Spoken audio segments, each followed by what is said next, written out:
ITT Gold and Diamonds ప్రతి గ్రాముపై 350 రూపాయల తగ్గింపు మరియు లక్కీ డ్రాలో టీవీఎస్ బైక్ మరియు ఎలక్ట్రానిక్ హోమ్ అప్లయన్సెస్ గెలుచుకునే అద్భుతమైన అవకాశం.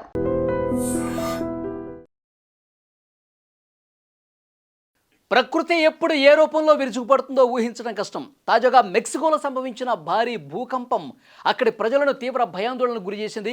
శుక్రవారం తెల్లవారుజామున ఒక్కసారిగా భూమి కంపించడంతో నివాసితులు ప్రాణాలు అరచేతిలో పెట్టుకుని రోడ్ల మీదకి పరుగులు తీసిన పరిస్థితి.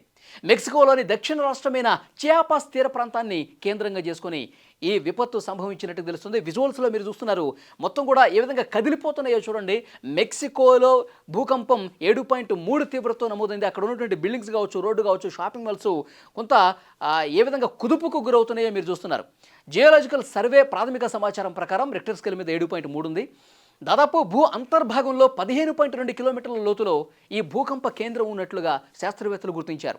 భూకంపం దాటికి చియాపాస్, ఒక్సాకా ప్రాంతాల్లోని ఎత్తైన భవనాలు, కమర్షియల్ కాంప్లెక్స్లు ఒక్కసారిగా ఊగిపోయాయి. లక్కీగా ఎలాంటి ప్రాణ నష్టం ఇప్పటివరకు సంభవించిన దాఖలా లేదు.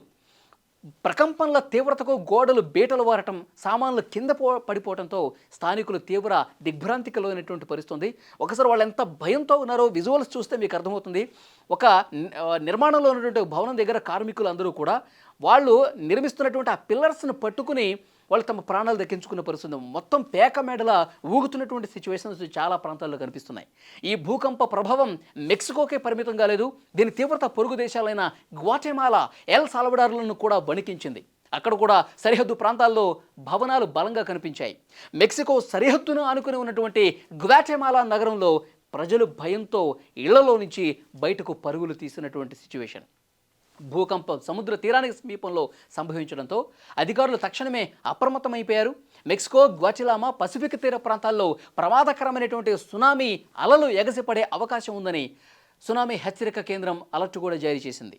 తీర ప్రాంత ప్రజలు సురక్షిత ప్రాంతాలకు వెళ్లాలని, సముద్రంలోకి ఎవరూ వెళ్లకూడదని అధికారులు ఆదేశాలు జారీ చేశారు. ప్రస్తుతం సహాయక బృందాలు క్షేత్రస్థాయిలో పరిస్థితిని సమీక్షిస్తున్నాయి. సో 7.3 తీవ్రత అంటే యాక్చువల్గా 7 తీవ్రత వస్తేనే అది చాలా ఒక పెను ప్రమాదం ముంచుకొచ్చే పరిస్థితిని అబ్జర్వ్ చేయొచ్చు. ఎందుకంటే గతంలో వచ్చినటువంటి భూకంపాలు, గతంలో వచ్చినటువంటి సునామీలు 7.3 నుంచి ప్రారంభమయ్యాయి. మొన్న వెనిజులాలో మనం చూసాం 7.3 తీవ్రతతో ఒకటి, 7.6 తీవ్రతతో ఒకటి, 2 భూకంపాలు వరుస పెట్టి రావడంతో వెనిజులా పూర్తిగా అతలాకుతలం అయిపోయింది.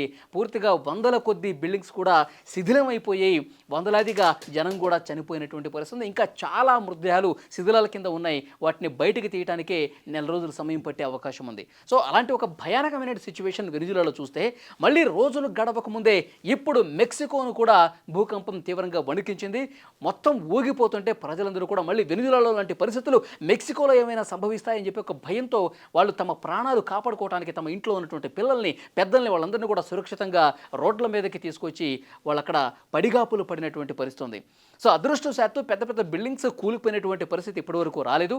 కానీ అధికారులు మాత్రం సునామీ హెచ్చరికలు జారీ చేశారు. సునామీ ఏ క్షణమైనా సరే విరుచుకుపడే అవకాశం ఉందని ఒక అంచనా కట్టినటువంటి నేపథ్యంలో వాళ్ళందరూ కూడా తీర ప్రాంత ప్రజలు ముఖ్యంగా భయంతో గజగజ వణికిపోతున్నటువంటి సిచ్యువేషన్ అక్కడ కనిపిస్తోంది. అందుకే అక్కడ అధికారులు కూడా ముందస్తు ఏర్పాట్లు చేస్తూ ఉన్నారు. పునరావాస కేంద్రాలు ఏర్పాటు చేస్తున్నారు.